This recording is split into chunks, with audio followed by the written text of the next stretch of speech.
Hey, what is up guys, welcome back. So today's video is something a viewer of mine requested. I was avoiding doing this because this is a paid feature and I don't really like covering paid features because I made the channel in order to help players that were mostly free to play.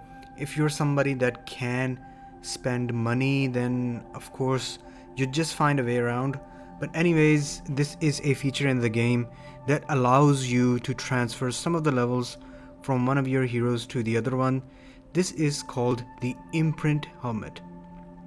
So on the left side you have the benefactor and on the right side you have the beneficiary. So in layman terms, benefactor is the one that provides, beneficiary is the one that takes advantage of the stat buff. You can see I have Hino placed in here in the benefactor slot because I have him maxed out and I'm using him to power my Animox. So this is one way you could essentially get heroes to be functional inside of your marches. But one thing to note is that this only works on one hero, and if you want to change it later on you have to spend like 500 Talix or so. So for example, let's say we had Magni over here, right?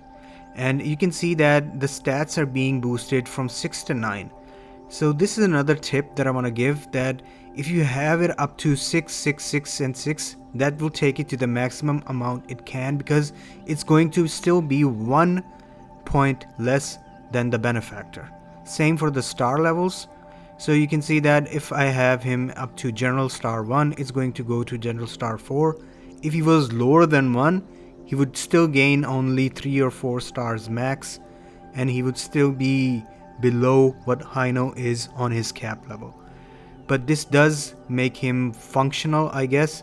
So a 9999 with 4-star Magni is pretty decent. You can see that it's telling me I need to spend 500 Telex to confirm the switch onto Magni. But I'm not going to do that because I have an Animox that's more functional than my Magni, and I am an artillery main, so I don't use Magni as much. And this about covers the Imprint Helmet function. It costs about 10 to 20 USD. Based on your location, taxation may also be involved, so that is something to keep in mind. I still wouldn't recommend that you do this because when you're near the 1 year mark like I am, you would still have heroes that are functional. Let's not count Animox, let's not count Hino even. If we have Zafar, you can see that Zafar is mostly capped now, right? And this was through free to play sources. I didn't spend anything on Zafar. I also have a capped Toma. I also have a capped Hardy.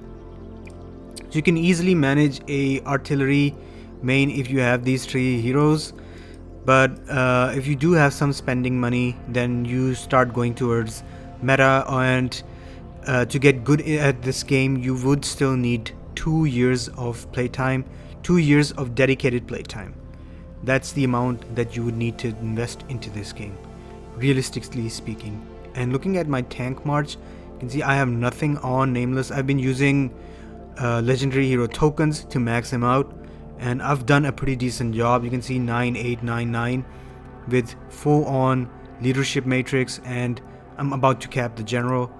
Vangura is capped and Samuel is about to get capped.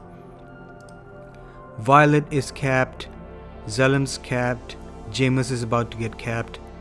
So in a way, Helmet function does help you if new heroes are going to be released and the meta changes, but it's for the higher ranking competitive players that are spending a lot of money. Do I recommend that you do this?